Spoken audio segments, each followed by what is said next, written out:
जगह छोटी पड़ रही है, जगह छोटी पड़ रही है।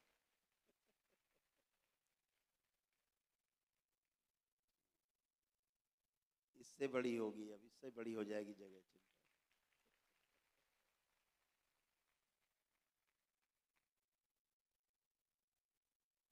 जब इस हॉल का निर्माण हो रहा था, इस दरबार का,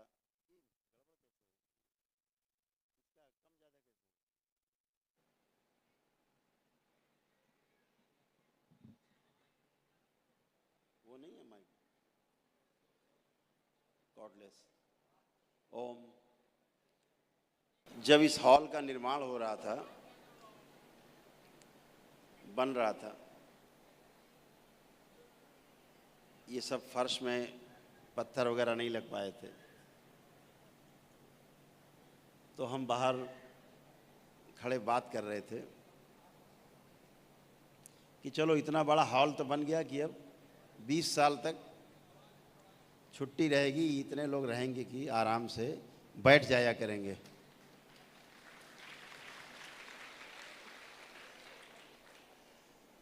तभी बाबा की आवाज आई, बच्चा इतना बड़ा बनाओ जिसमें 50,000 आदमी एक साथ बैठ के ध्यान कर सके।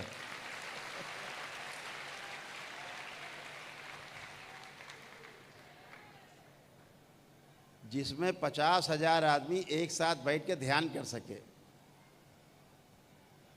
तो हम क्या शायद ही 50 साल आगे की बात कर रहे हैं। जो रहेगा बनाएगा,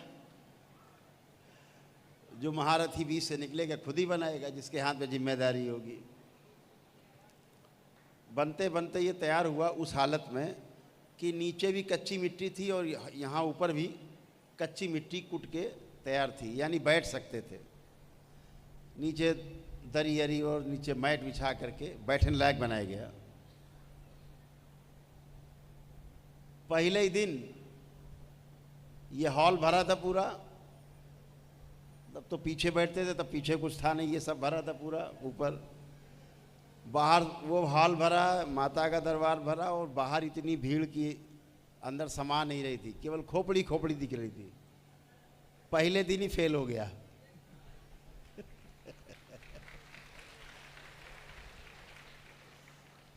तो फिर ये हुआ कि चलो बाहर बनाया जाए कुछ। तो बाहर माँ कामाख्या का हाल बना, माँ के नाम से, जहाँ आप बैठते हो, हवन होता है सब। जैसे वो बन के तैयार हुआ तो यहाँ भी फूल, वहाँ भी फूल, बाबा भी फूल, दरबार, माँ के दरबार फूल, चारों तरफ सड़कों में लोग। तो हमने हाथ जोड़ लिए बाबा से, हमने कहा कि आपने जो कहा था कि 50,000 आदमी एक साथ बैठे, अब उसके लिए हम जगह तलाश रहे हैं, वैसा ही बनाएंगे अब हम। अब ये बस का नहीं, बनाने के पहले ही फुल हो जाता है, कम लगने लगता है, जगह कम लगती है। तो ध्यान साधना के लिए जगह चाहिए ही। तो आप सभी को बहुत बहुत बधाई, बहुत शुभकामनाएं।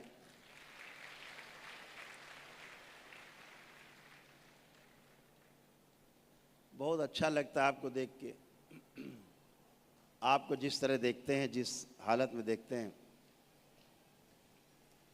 बचपन में मैं हाई स्कूल में था,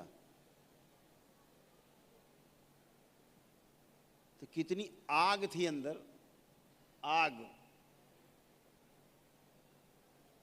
हमारे घर में एक कोठरी थी, सबसे पीछे अंधेरी कोठरी, एकदम अंधेरी, जिसमें डराया जाता था बचपन में अंदर भूत है।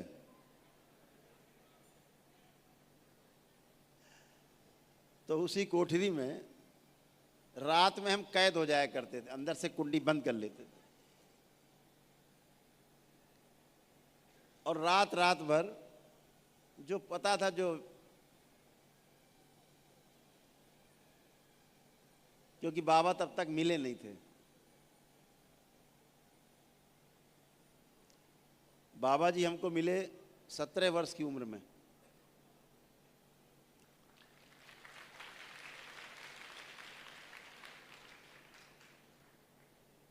आप लोगों से हम थोड़ा सौभाग्यशाली ज़्यादा हैं कि बाबा हमें शरीर में मिले।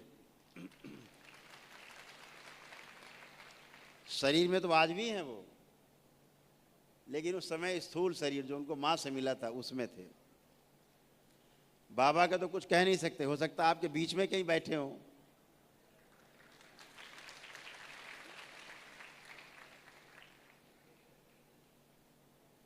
जिनकी आंखें होंगी वो ढूंढ लेंगे, पहचान भी लेंगे। बाबा आपको कहीं भी मिल सकते हैं। तो उस भूत वाली कोठरी में हम बैठ के रात में कुछ किया करते थे।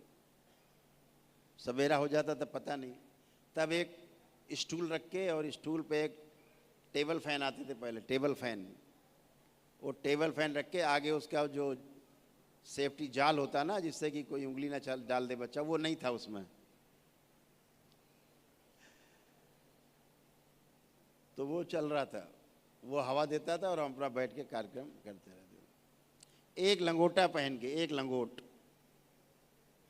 और जब घर से बाहर निकलते थे तो मेरे हाथ में गंगा जल होता था, आगे इतना छिड़कते थे, उतने पे चलते थे, उससे आगे नहीं। जितनी दूर गंगा जल के छींटे जाते थे उतने पे ही चलते थे हम, उससे ज़्यादा पे नहीं चलते थे, फिर लौटाते थे। ऐसा पागलपन था, मोहल्ले वाले कहते थे पागल हो गया। अच्छा हुआ कि हम बचपन में ही पागल हो गए।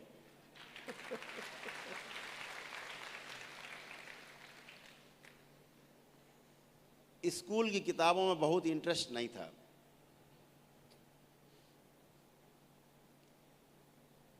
हाई स्कूल तक बहुत इंटरेस्ट रहा। गणित से बहुत प्रेम था। हमारे डीएनए में जो शरीर जहाँ से प्राप्त हुआ, गणित का बहुत महत्व था, गणित बहुत ज़बरदस्त थी। आज भी हमारी भतीजी है, छोटी है, आप वहाँ से बोलते रहिए 764 माइनस 18 प्लस 2014 गुणा किया 7 बराबर, माइनस किया 617, पूरा कितना हुआ? आपके कितना हुआ पूछते बता देगी कितना हुआ। एबकस। हम बच्चों को वीडियो दिखा रहे थे उसका, कल ही दिखा रहे थे इन बच्चों को वीडियो उसका, कि उसकी टीचर पूछती जा रही है और वो हवा में हाथ करते ऐसे ऐसे करके और बता रही इतना हुआ, फाइनल इतना हुआ। तो डीएनए में गणित वाला कुछ है जुगाड़। तो गणित हमारा सबसे पसंदीदा विषय था। ऐसे जैसे बच्चे खेलते खिलौने से, ऐसे हम गणित से खेलते थे।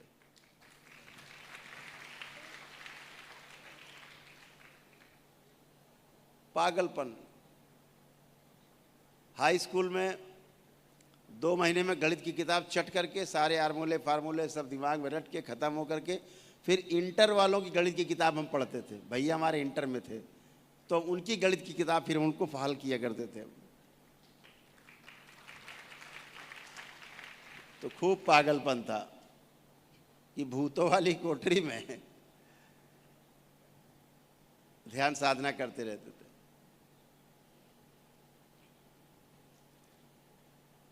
तो आपको देख करके याद आती है कि बहुत जुनून था, बहुत जुनून था।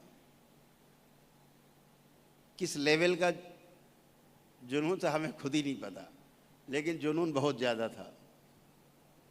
बस ये लगता था आज ही जो कुछ है आज ही हो जाए, मुक्ति मुक्ति जो कुछ होता हो, मोक्ष हो, सब आज ही हो जाए, काम खत्म हो।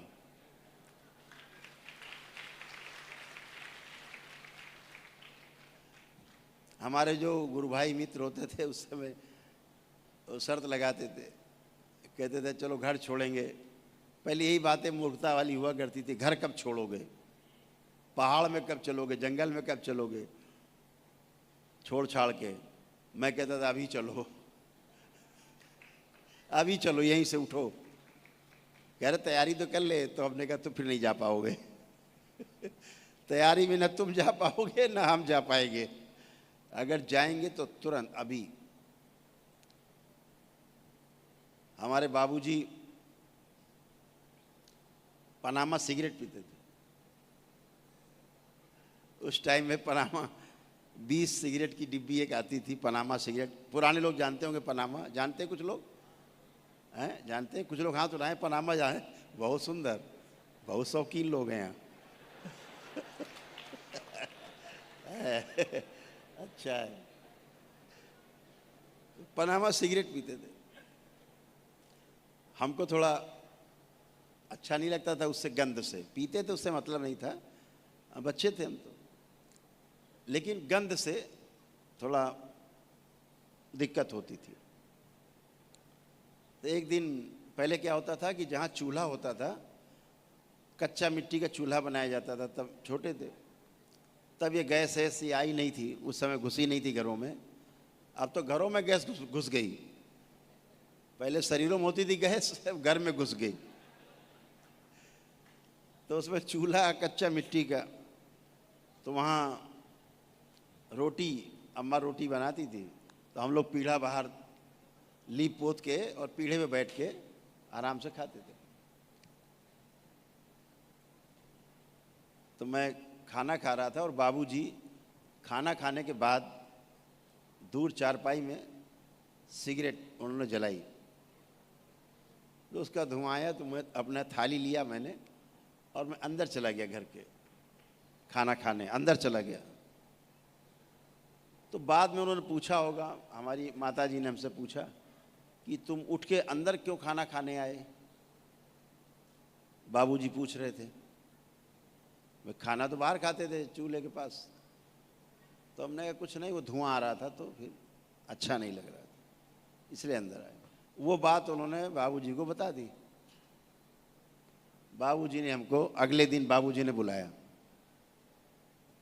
और हमसे कहा कि ये जो सिगरेट है, ये डिब्बी और लाइटर था उनके पास, एक पुराना पहले पीतल का लाइटर होता था, ऊपर निकील चढ़ी रहती थी, वो खच खच खच कई बार जलाओ तो जलता था। एक बार उसमें पेट्रोल की फुरहरी रुई में लगा के पीछे लगाई जाती थी, बंद, खच खच खच, जैसे गाड़ी कई बार स्टार्ट करो नहीं होती थी, ऐसे ही लाइटर भी करता था पहले। अब तो गाड़ी एक ही बार में सब स्टार्ट हो जाती है। नहीं, पहले हम लोग के पास जीपे थी, खे खे खे खे खे खे खे खे खे खे खे खे खे खे खे खे ऐसे किया करते। कभी कभी लोग बैठे होते थे, उतरो भैया धक्का लगाओ, ये भी करना पड़ता। अब तो फटाफट एक ही बार में स्टार्ट हो जाती है, टेक्नोलॉजी बहुत बढ़ गई, आगे आ गई। तो उन्होंने कहा ये लाइटर और ये जो सिगरेट है डिब्बी, इसको बाहर नाली में फेंकाओ। तो मैंने कहा लगता है अम्मा जी ने बता दिया बाबूजी को, अभी नाराज है। तो हमने बाबूजी हमें कोई दिक्कत नहीं, आप पीजिए, हमें कोई समस्या नहीं है आपकी सिगरेट से। उनका नहीं नहीं, अब ये छूट गई, अब ये बेकार है हमारे लिए।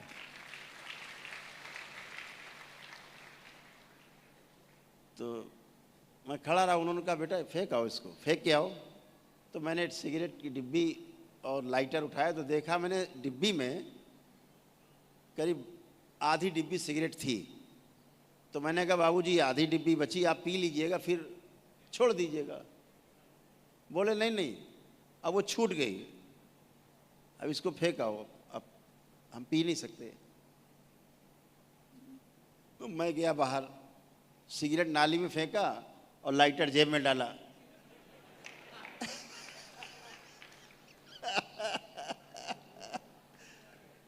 मैंने कहा हमारे खच खच करके जलाने के काम आएगा कुछ।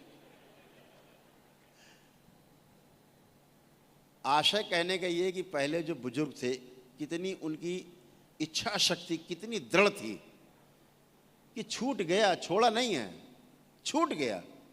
तो अगर मैं आज सोचता हूं, अगर बची हुई सिगरेट वो पी जाते डिब्बी में, तो वो सिगरेट कभी नहीं पीना छोड़ पाते।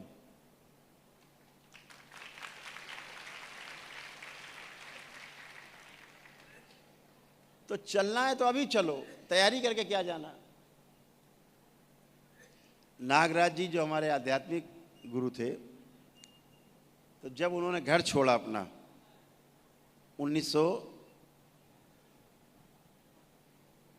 1948 में, 1947 में जब घर छोड़ा जनवरी 47 में, तो उनकी फैक्ट्री थी, पेंसिल बनाने की फैक्ट्री भी थी, बहुत बड़ा कारखाना था। कुछ अंग्रेज़ों के साथ मिलकर के उन्होंने कारखाना लगाया था, तो वो चलाते थे। उस पेंसिल का नाम भी नागराज पेंसिल था। पुराने लोग जानते होंगे नागराज पेंसिल आती थी पहले, उन्हीं के नाम से आती थी।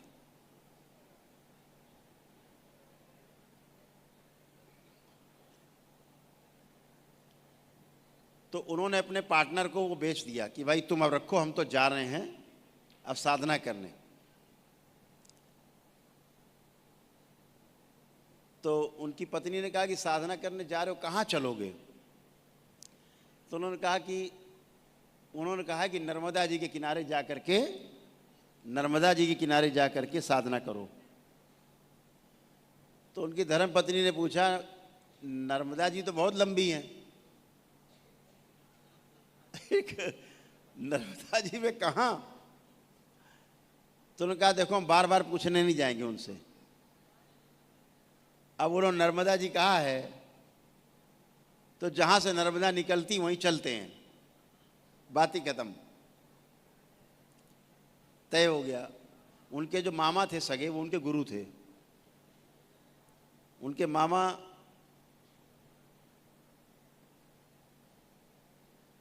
बहुत नामी शंकराचार्यों में से नाम था उनका, श्री चंद्रशेखर भारती, बहुत बड़ा नाम था, गणितज्ञ थे बहुत बड़े। वो भी, वो उनके मामा थे सगे, शंकराचार्य थे। वो उनसे बहुत घबराते थे। उनके पास इतने सवालों का टोकरा था, वो कहते थे भाई ये सवाल सार्वजनिक मत पूछा करो, अकेले में जाके पूछा करो। तो वो अपने अंग्रेज दोस्त को उन्होंने फैक्ट्री अपनी बेच दी। कहा कि भाई तुम रखो, अब हम तो चले, कुछ पैसा ऐसा हमको दे देना। तो उन्होंने कहा ठीक है, हम आके आपको कल देते हैं। अब इन्होंने अपना जो भी सामान वामान बांधना था, कपड़े वपड़े थोड़ा बहुत, कि निकलना है तो कहाँ निकलना है, तो अमरकंटक जाना है, क्योंकि नर्मदा नदी अमरकंटक से निकली हुई थी, तो वहाँ जाना है। तो तैयारी हो गई। अब 1 दिन हो गया, 2 दिन हो गया, 3 दिन हो गया, उनके मित्र आए नहीं रुपया लेके देने। तो उनकी धर्मपत्नी ने पूछा भाई तैयारी में देरी, अब चलने में देरी क्यों? 2 दिन से तैयार हैं, यहाँ तीसरा दिन है। तो उन्होंने कहा इंतजार कर रहे हैं कि हमारा मित्र आ जाए, रुपए ले लें। तो उन्होंने कहा ऐसा हम गठरी खोल रहे हैं, गठरी वठरी खोल रहे हैं, अब कहीं नहीं जाना। इसका मतलब आपको अभी आपको इतना लगाव हो रुपए पैसे से, तो फिर यहीं रुकते हैं, अभी कहीं चलने की आवश्यकता नहीं आज के बाद से। तो उनको झटका लगा कि हमसे ज़्यादा ज्ञानी तो पत्नी है। तो उनकी जेब में 3 या 4 रुपए चांदी के सिक्के थे, जो उनके लुंगी में थे। वो ऐसे ही चल दिए और अमरकंटक पहुंच गए। फिर बहुत लंबी कथा है। तो जो अभी आया और अभी नहीं कर पाए, मोह, मैं कल इस बात को कह रहा था, मोह, अगर आपको मोह है और आपने सोचा चलो ये वाला आज खा लेते हैं मिठाई, कल से छोड़ेंगे, ये आदमी कभी मिठाई नहीं छोड़ पाएगा।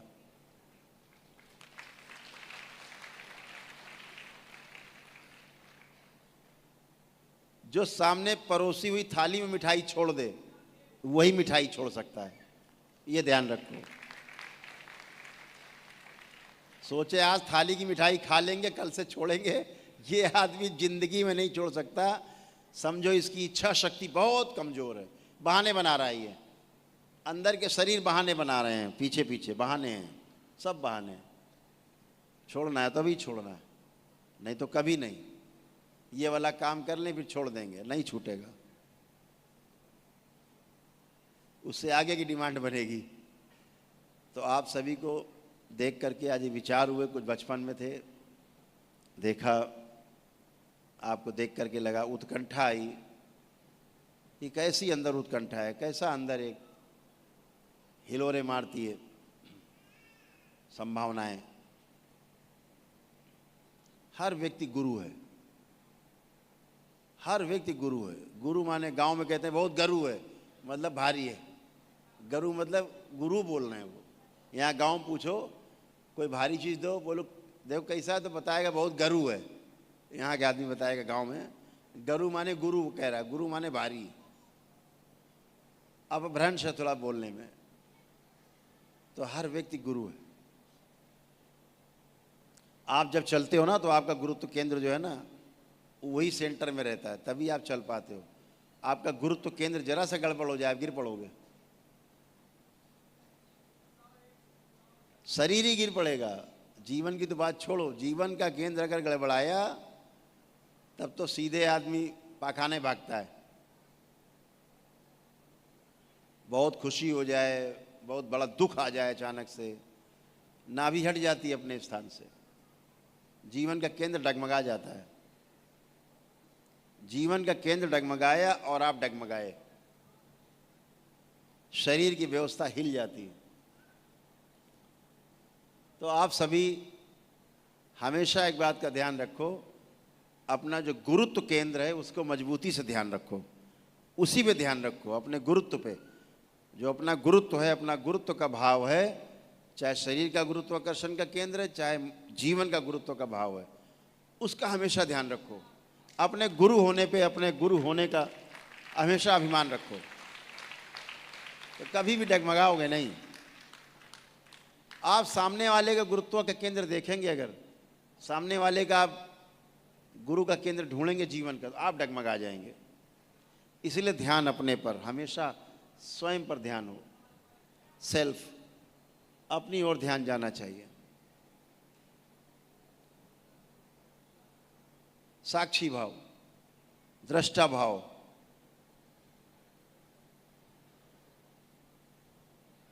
कल एक महापुरुष है, उनको हम लोग देख रहे थे, दरबार दिखा रहा था, उनका शरीर छूट चुका, लेकिन क्या दिख रहा था, तो केवल आंखें।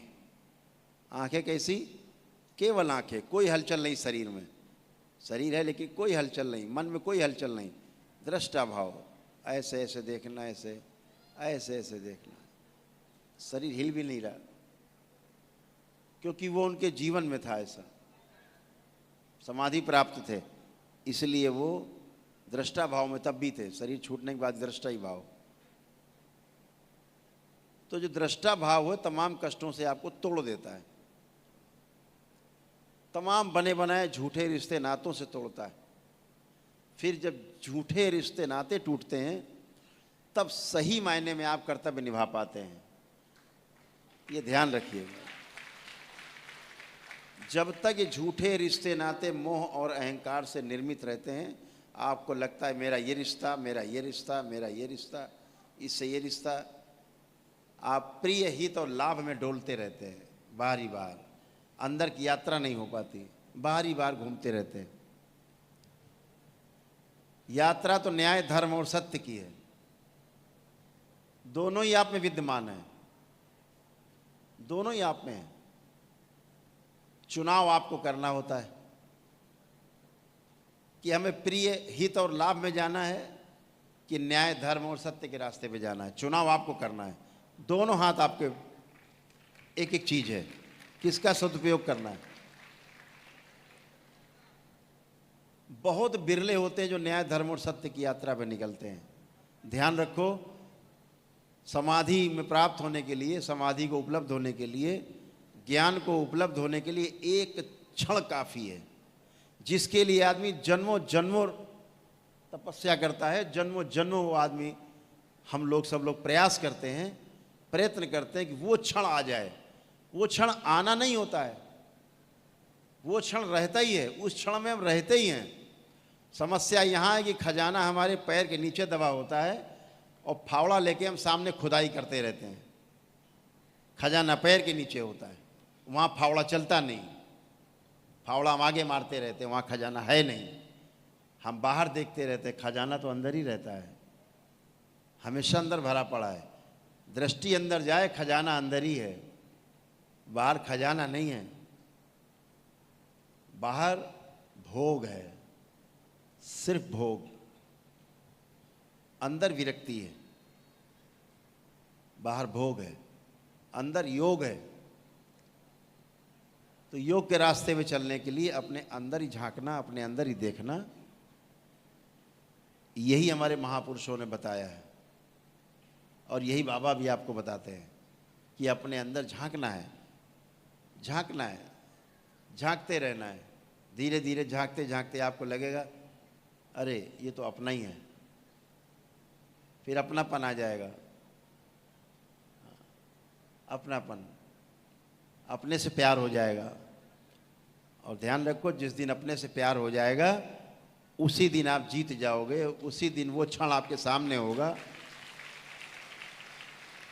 वो बहुमूल्य क्षण आपके सामने होगा जब आप अपने को उपलब्ध हो जाओगे, ईश्वर को उपलब्ध हो जाओगे। सूचनाएं गिर जाएंगी और ज्ञान का उदय हो जाएगा। तो हमेशा ध्यान रखो कि अपने आसपास वातावरण में हम हैं, ये तो ध्यान रहे, ध्यान देना है। लेकिन ध्यान करने में जब जाते हैं तो बाहर की चीज़ें विलुप्त हो जाती हैं, गायब हो जाती हैं, बेकार की हो जाती हैं। आपके लिए, आपके लिए सबसे ज़्यादा, सबसे सुंदर आपका शरीर है। शरीर ही आपका साधन है और इसी शरीर के द्वारा ही आप मुक्ति पाते हो। बड़े बड़े देवी देवता भी शरीर को पाने के लिए इस दरबार में आप सबकी सेवा करते हैं।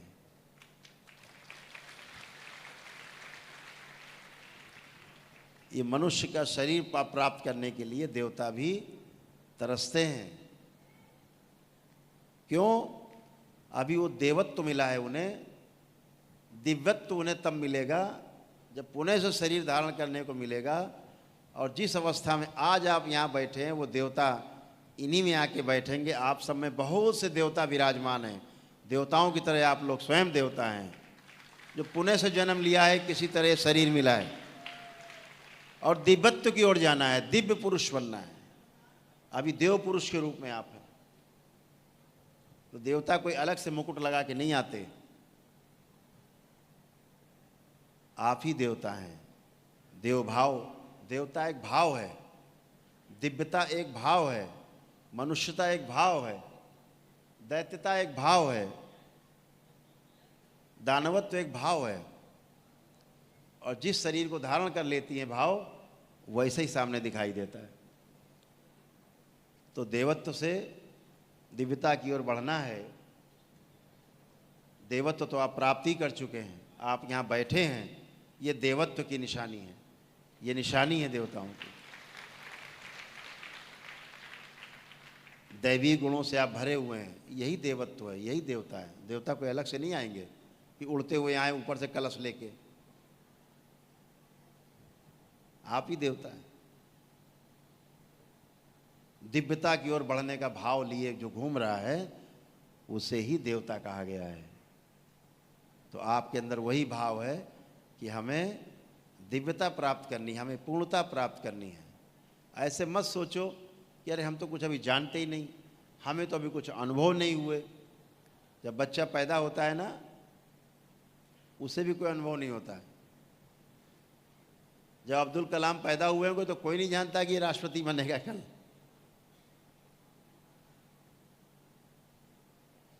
ठीक है ना? तो कोई नहीं जानता भविष्य में कि क्या होने वाला है, सिवाय गुरुओं के किसी को नहीं पता होता। लेकिन दरबार देखता है कि आप में दिव्यता प्राप्त करने की क्षमता, आप यहाँ बैठे लोगों में से बहुत से लोगों में क्षमता विद्यमान है।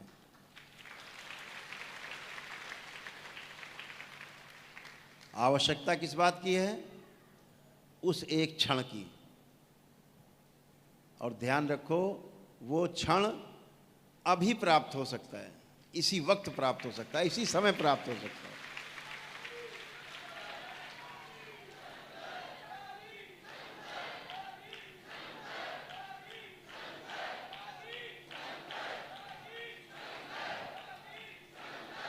बोलिए सदगुरुदेव भगवान की।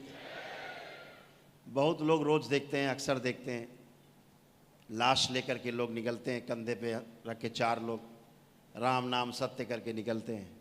ये राम नाम सत्य है, ये देख करके कितने लोग घर छोड़ देते हैं। बुद्ध थे, बुद्ध, गौतम बुद्ध, सिद्धार्थ, उन्होंने देखा, पूछा ये कौन, ये तो मर गया। अच्छा, क्यों मर गया? बूढ़ा हो गया।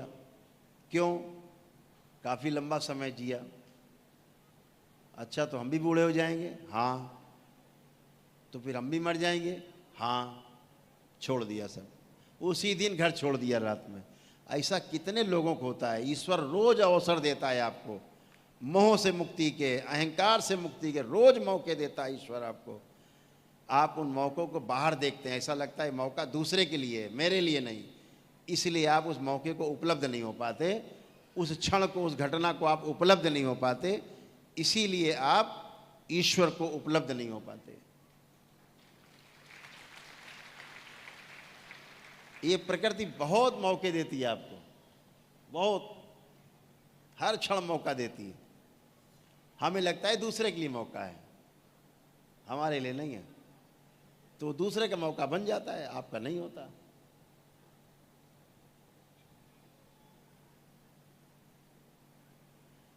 तो जो कुछ भी परम पूजनी बाबा जी थे, 13 वर्ष की उम्र में घर छोड़ दिया।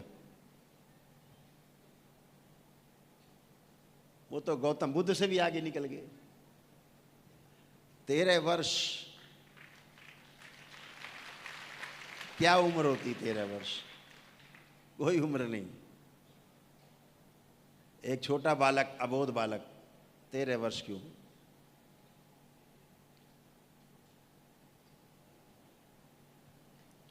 तेरह वर्ष की उम्र में मोह छूट जाए,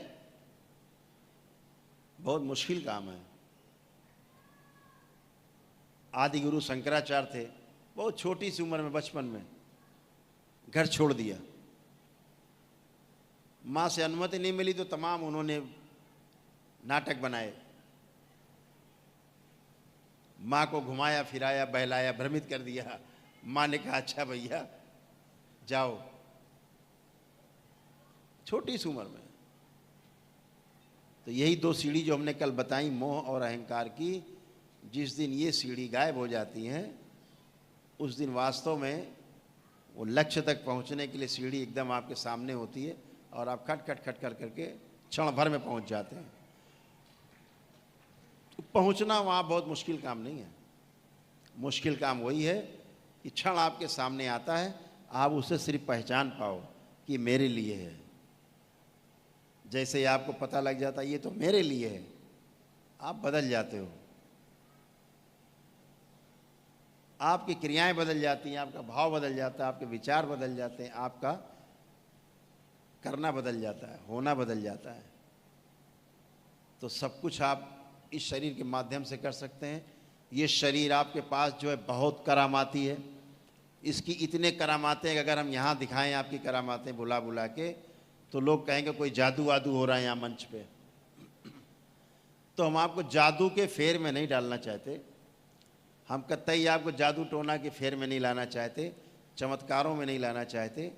हम ये चाहते हैं कि आप जो वास्तविकता है उसको जानो, उसको पहचानो और उसके अनुसार स्वयं निर्णय लेना है, अनुभव करना है, चीज़ों को जानना है और जान करके वो आत्मसात करना है अपने अंदर। अपने आप आचरण में आएगी, आचरण में आएगी तो फिर आप उसको अपना ही लोगे हमेशा के लिए। दूसरे लोग उसका अनुसरण करेंगे। तो हमेशा मौके को तलाशना नहीं, मौका तो रोज रहता है। जो लोग मौका तलाशते हैं वो जीवन भर तलाशते रहते हैं। चलो मौका आएगा तब घर छोड़ेंगे, मौका आएगा तब ध्यान साधना करेंगे, मौका आएगा तब देखेंगे संन्यास जब तब के आगे बढ़ेंगे, गुरु करेंगे। मौका आएगा देखेंगे, मौका आता ही नहीं। मौका तो हमेशा उपलब्ध है। पेड़ पकड़ के खड़े हुए हैं, दोनों बाहों से जकड़े हुए हैं, चिल्ला रहे हैं भैया छुड़ाओ, भैया छुड़ाओ। क्या हुआ? पेड़ नहीं छोड़ रहा है। अरे भैया पेड़ को तुम पकड़े हो, पेड़ तो कब का तुम्हें छोड़े हुए, वो जड़ है, तुम चेतन हो, वो जमीन तुम आसमान हो। तुम्हें जमीन और आसमान कब पकड़ लेगी एक दूसरे को, कब पेड़ पकड़ लेगा आपको? हम पकड़े रहते हैं और चिल्लाते रहते हैं कि देखो हमको पेड़ ने पकड़ रखा है ना। तो चीज़ों को, अवसर को हमेशा बेकार नहीं जाने देना। अवसर आए झपट लो, अवसर पे चढ़ाई कर दो, एकदम जाने न दो अवसर को। जैसे आपने अवसर पकड़ा है कि बाबा मिल गए, अब तो चरण नहीं छोड़ेंगे चाहे कुछ भी हो जाए, हमें अवसर पकड़ ही लिया। बहुत भाग्यशाली आप लोग, इस अवसर को नहीं जाने दिया, दबोच लिया, दोनों हाथों से पकड़ लिया पैर। बाबा आप तो तुम्हें कभी नहीं छोड़ेंगे, न इस शरीर यात्रा में, न इसमें, न इसके बाद, छोड़ेंगे ही नहीं। इतनी मजबूती से पकड़ा। ये आपने वाकई में अवसर को पकड़ लिया, दबोच लिया है। जीवन के साथ भी, जीवन के बाद भी कोई भय नहीं, एकदम भय नहीं। शरीर में तो भी भय नहीं, शरीर से बाहर है तो भी भय नहीं। साधक तो रोज मरता है, रोज शरीर से बाहर जाता है। साधक कब मौत से डरता है?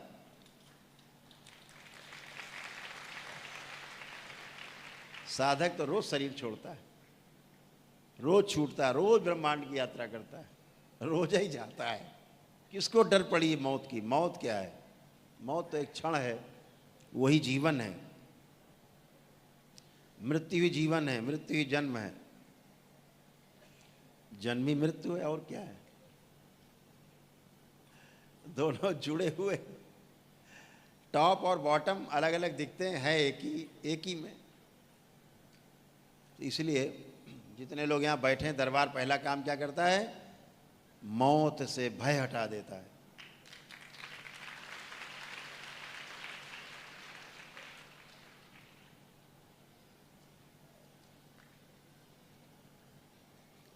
सात शरीर बताए गए हैं सूक्ष्म।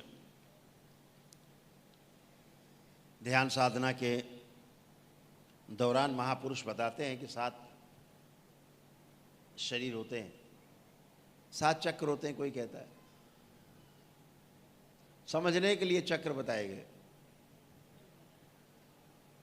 जैसे समझने के लिए बोला गया हाथ है, पैर हैं, मुंह है, नाक है, ऐसे ही समझने के लिए चक्र बताए गए कि मूलाधार चक्र है तो कहाँ है, तो यहाँ होगा, तो स्वादिष्ठान है तो कहाँ है, तो यहाँ होगा, तो मणिपूरक है तो कहाँ है, तो यहाँ होगा, अनाहत यहाँ होगा, विशुद्धि यहाँ होगा, आज्ञा चक्र यहाँ होगा, तो सहस्रार यहाँ होगा। समझने के लिए कि कहाँ की बात हो रही है। शब्द हैं, केवल शब्द।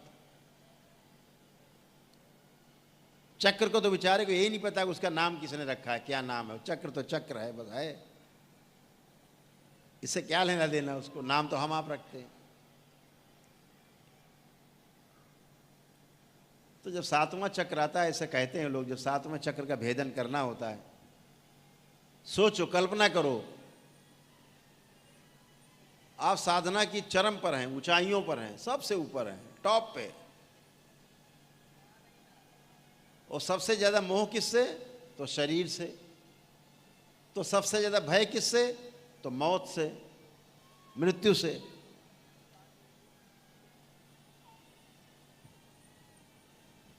यही सबसे बड़ी परीक्षा होती है। जितनी बड़ी परीक्षा होगी, कठिन परीक्षा होगी, उतना ही बड़ा पद मिलता है। इस बात को ध्यान रखना।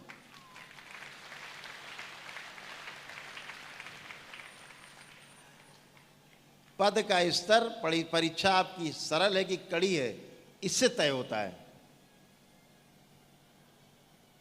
जितनी बड़ी परीक्षा, उतना बड़ा पद मिलता है। तो जब 7वें चक्र का भेदन आप करते हैं, तो कल्पना करिए कि वो कुआं आपको दिखाई पड़े जिसमें कूदना है, जिसमें नीचे पेंदी नहीं है। कूद गए, ये आखिरी रास्ता है। जंप मारी, नीचे है ही नहीं तली, कहाँ रुकेंगे पता ही नहीं है, जुगाड़ ही नहीं। आप ऊपर से तो कूद सकते नीचे 2 माले से कि नीचे जमीन है, वो ऐसा कुआं जहाँ नीचे है ही नहीं रुकने वाला, जुगाड़ ही नहीं रुकने वाला। जंप मारी, किधर गए पता नहीं। अब इसमें कौन कौन कूदेगा भाई? हाथ उठाओ, कितने लोग कूदेंगे इसे कुएं? गजब रे गजब, ये सब कूदेंगे। देखो भैया, देखो देखो, ये क्षण अद्भुत है। उठाइए हाथ। ऐसे कुएं में कितने लोग कूदेंगे जिसमें तली नहीं है, ये देखो। और ये इसलिए कूदेंगे क्योंकि इनके अंदर मौत का भय नहीं है, मृत्यु का भय नहीं है, इसीलिए कूदेंगे। तो बहुत से लोग उस 7वें वाले द्वार से वापस लौट आते, कहते बस यहीं तक ठीक है, इसके आगे ठीक नहीं है, अधूरे रह जाते। पूरा होना है जंप, वो जंप है अंतहीन यात्रा। अनंत में विलय होने का समय आता है जब, तो बहुत सुंदर क्षण होता। बड़े परम सौभाग्यशाली हमारे वो महापुरुष जिन्होंने इन क्षणों में जाकर के अपने आप को खो दिया, लुटा दिया, जंप कर गए। वो जंप कर गए तो हमारे लिए माइलस्टोन बन गए।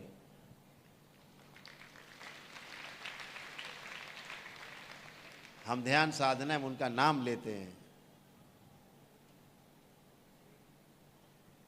नानक हो, कबीर हो,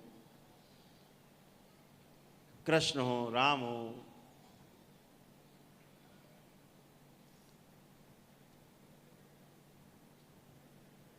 बुद्ध हो, चाहे महावीर हो, तमाम संत, ऐसे भी तमाम लोग जिनका नाम भी नहीं जानते हम लोग, वो भी जंप कर गए। उन सबको भी नमन है, दरबार उन सबको नमन करता है। हमारे महापुरुषों ने जो हमें रास्ते दिखाए, हमारे गुरुओं ने जो हमें रास्ते दिखाए, जो परम पूजनी बाबा और हमारी प्यारी माँ जो हमें रास्ता दिखा रहे हैं, हमें सुरक्षित रखती हुए, हमें जब हम ध्यान साधना में उतरते हैं, बाबा रास्ता दिखाते, मार्ग दिखाते, और माँ हमारी साधना के समय रक्षा करती है कि हमारे बच्चा सुरक्षित रहे। शिव और शक्ति दोनों एक साथ, बिना एक साथ हुए, बिना पास हुए, बिना उनके आंचल में जाए, एक साथ दोनों के, कभी साधना का पथ तय नहीं होता, कभी मार्ग नहीं खुलता, कभी मार्ग पूरा नहीं होता, कभी पूरा नहीं होता, जब तक दोनों एक साथ नहीं है। माँ और बाबा एक साथ हैं, शिव और शक्ति एक साथ है।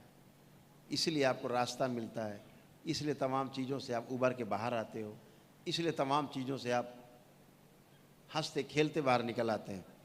जिन चीज़ों को देख के आदमी रोता है, उन चीज़ों को आपको देख के लगता है अरे बाबा हैं तो, माँ है तो, चलो संकल्प कर लेते हैं।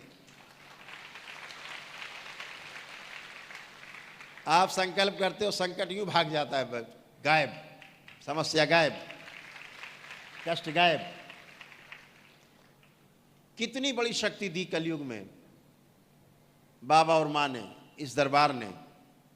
मात्र प्रार्थना और संकल्प से चीज़ें ठीक हो जाएं, केवल अपनी प्रार्थना अपने लिए, उससे हम स्वस्थ हो जाएं, केवल अपने प्रार्थना और संकल्प से हमारे परिवार के लोग ठीक हो जाएं, शरीर स्वस्थ हो जाए, मन स्वस्थ हो जाए, आध्यात्मिक मार्ग मिल जाए, जैसे आज आप उस मार्ग पर चल रहे हो। बहुत बड़ी घटना है कलयुग में। इसे लोग युगों युगों ध्यान रखेंगे कि कलयुग में वो समय भी आया था जो मात्र प्रार्थना और संकल्प से लोगों ने मुक्ति पाई। आप उसके माइलस्टोन बनेंगे, आप उसकी नींव के पत्थर हैं, याद रखेंगे लोग आपको। ये दरबार धीरे धीरे धीरे धीरे अपने बालकपन से जवानी के आंगन में धीरे धीरे कदम रखने जा रहा है। 2025 जब परम पूजनी बाबा जी का जन्म दिवस होगा तो जवानी के आंगन में वो पहला कदम होगा दरबार का।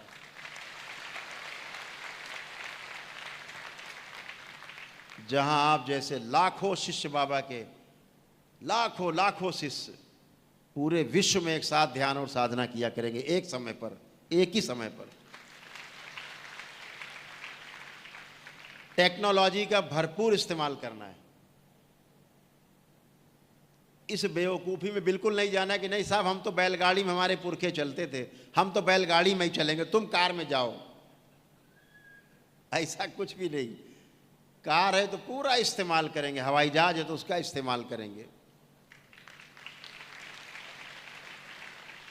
हमारे पास जो है टेक्नोलॉजी उसका भरपूर इस्तेमाल करेंगे। और आज ऐसी टेक्नोलॉजी है एक साथ पूरे विश्व में एक साथ बैठ के एक ही क्षण में हम सब ध्यान और साधना एक साथ कर सकते हैं। दरबार ऐसी व्यवस्था अब बनाने जा रहा है। इस पूर्णिमा में विशेष शक्ति खुल चुकी है कि हम सब एक साथ ध्यान और साधना पूरे विश्व में एक साथ बैठ के कर सकें।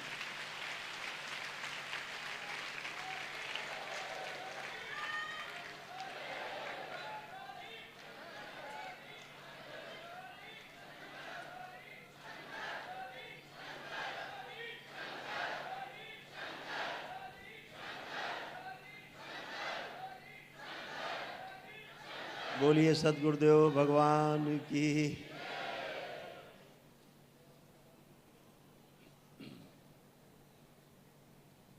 वो क्षण आ गया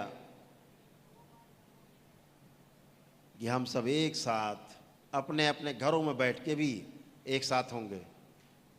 कोई रूस में होगा, कोई जर्मनी में, कोई अमेरिका में, कोई यूरोप में, कोई भारत में, कोई अलग अलग देशों में, अलग अलग राज्यों में, अलग अलग शहरों में, अलग अलग गांव में, अलग अलग घरों में होते हुए भी साधना के समय हम सब एक स्थान पर होंगे टेक्नोलॉजी के द्वारा।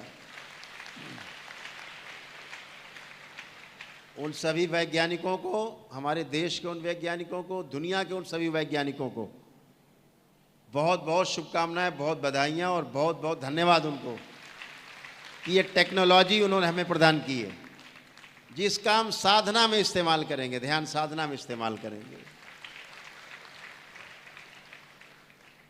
तो टेक्नोलॉजी का हमें सदुपयोग करना है।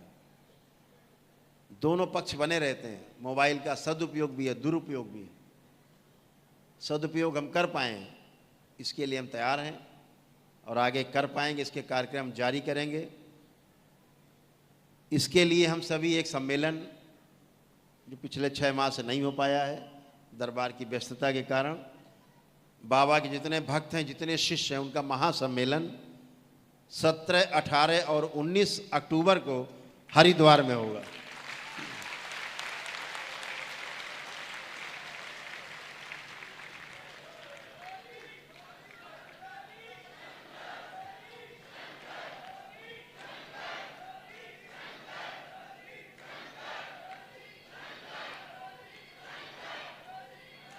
बोलिए सद्गुरुदेव भगवान की। तो 17, 18 और 19 अक्टूबर 2024 हरिद्वार में अपने दरबार में 3 दिवसीय महासम्मेलन होगा, जिसमें आप सभी आमंत्रित हैं। देश दुनिया में जितने बाबा के भक्त हैं, शिष्य हैं, आप सब सभी आमंत्रित हैं।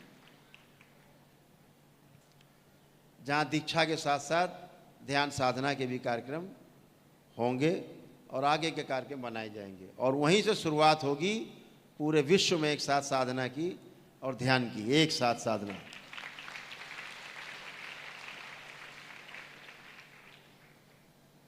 जिसमें ध्यान रखा जाएगा कि आपका शरीर और इसमें रहने वाला जीवन दोनों ही स्वस्थ और सुखी और आनंदित हों, इसका पूरा पूरा ध्यान रखा जाएगा।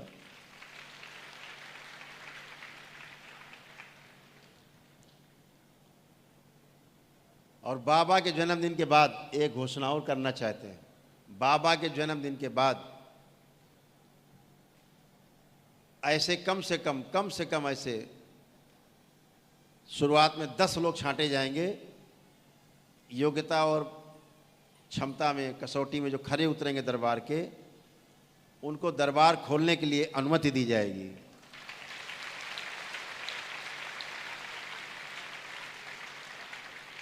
अलग अलग राज्यों में अनुमति दी जाएगी ताकि आपका फैलाव हो सके और लोगों को और ज़्यादा लाभ मिल सके। ध्यान और साधना के लिए लोगों को प्रेरित कर सकें आप, ध्यान और साधना के सागर में डुबकी लगा सकें, लोग आनंद ले सकें। तो शरीर और जीवन दोनों को स्वस्थ रखने के लिए सारे जितने कार्यक्रम है दरबार शुरू करने जा रहा है। हरिद्वार के महासम्मेलन में आगे की योजनाओं पे विचार होगा, आगे की योजनाएं जो बनेंगी वो विस्तार से वहाँ पे चर्चा होंगी और वहीं से योजनाओं का शुभारंभ होगा। आप सभी लोग कर पाएंगे, जुड़ पाएंगे। पहले 10 दरबार बने, ठीक से चलाए जाएं, देखा जाए कहाँ क्या कमी, कहाँ क्या दिक्कत है, उनको दूर करके पूरा कसौटी पे कस के फिर वो 10 मॉडल बन जाएं हमारे, ताकि उन मॉडल में लोग जा करके रह करके देखें कि यहाँ कैसे व्यवस्था है। फिर अपना अलग दरबार और जो दरबार अनुमति देगा, ऐसे सैकड़ों और हजारों दरबार आपके यहाँ पर नहीं पूरे विश्व में बनते जाएंगे। लेकिन दरबार के नियम के अनुसार, दरबार के कड़े नियमों के साथ साथ दरबार का संचालन होगा। जो दरबार से पूरी तरह से जो मजबूत है, अडिग है, वो आगे ले जाए जाएंगे। वो दरबार उनका चुनाव स्वयं करेगा, उनकी घोषणा करेगा दरबार।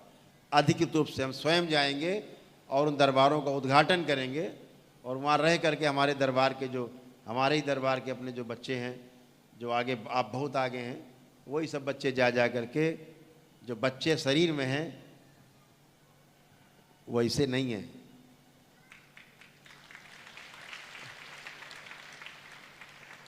शरीर में ही बच्चे हैं, तो वो सब ऐसी व्यवस्था बनाई जाएगी कि दरबार सुचारू रूप से चल पाए। एक एक लोगों को जिम्मेदारी दे करके वहाँ मजबूती से, ताकि दरबार चल सके ठीक से और लोगों को अपने अपने राज्य में, अपने अपने देश में ही दरबार होने का लाभ मिल सके।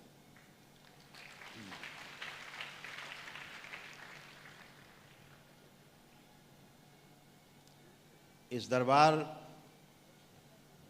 का विस्तार का अर्थ ये नहीं कि बहुत नाम कमाना है। दरबार का विस्तार का अर्थ है कि जो कार्य हमें बाबा और माँ ने सौंपा है उसको आगे बढ़ाना है, उनके कार्य को आगे बढ़ाना है। नाम होना तो बाई प्रोडक्ट है, नाम तो अपने आप ही मिलता है। अच्छा काम करते हो आप, नाम तो अपने आप ही होता है। नाम पैदा करने के लिए अलग से कुछ नहीं करना पड़ता है, अपना काम करना होता है निष्ठा के साथ। तो आप सभी को बहुत बहुत बधाई, बहुत धन्यवाद, बहुत शुभकामनाएं। बाबा माँ के आपको आंचल मिला, उनकी शरण मिली, आप में से बहुत लोग आगे जा पाएंगे। दरबार आपको इस योग्य बनाएगा कि आप अपनी के साथ साथ दूसरों की सेवा भी कर सके। और बाबा नाम माँ का जो लक्ष्य है, इस दरबार का जो लक्ष्य है, जिसके लिए इस दरबार की स्थापना हुई, उस काम को आगे बढ़ाया जाए। और संपूर्ण लक्ष्य क्या है वो तो बाबा जी का आने वाले जन्म दिवस पे ही पता लगेगा।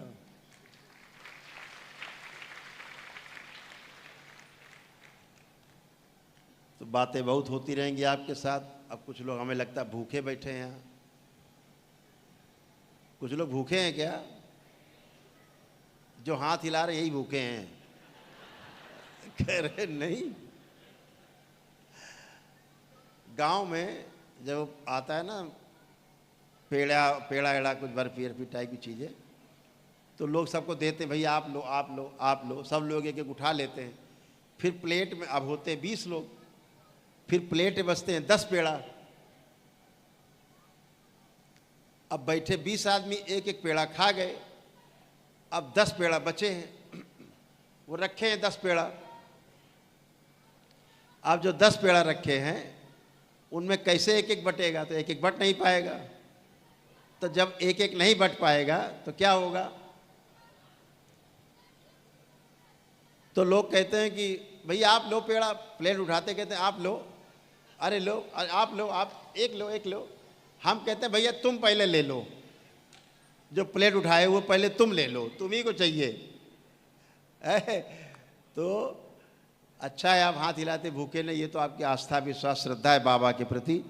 बाबा के प्रति आपके अंदर, माँ के प्रति आस्था विश्वास है, श्रद्धा आपके अंदर खूब है, इसलिए आप ऐसा कह पाते हैं कि चलो कोई बात नहीं, अच्छी बातें हो रही हैं, अच्छी बातें सुना जाए, अच्छी बातों को ग्रहण किया जाए। तो आप सभी लोग तैयार हो जाएं। जिन्होंने आज पहली बार तंत्र की दीक्षा में पहले चरण में गए हैं, वो किस तरफ बैठे हैं पहले चरण वाले? अच्छा, इधर बैठे, वाह बहुत सुंदर। तो पहले आप संकल्प करेंगे और इनके संकल्प के 5 मिनट बाद जब हम बोलेंगे तो बाकी लोग भी इसी संकल्प में शामिल हो जाएंगे। तो पहले संकल्प ये लोग करेंगे, इनके लिए संकल्प है, उसके बाद बाकी आप लोग फिर संकल्प में शामिल होंगे।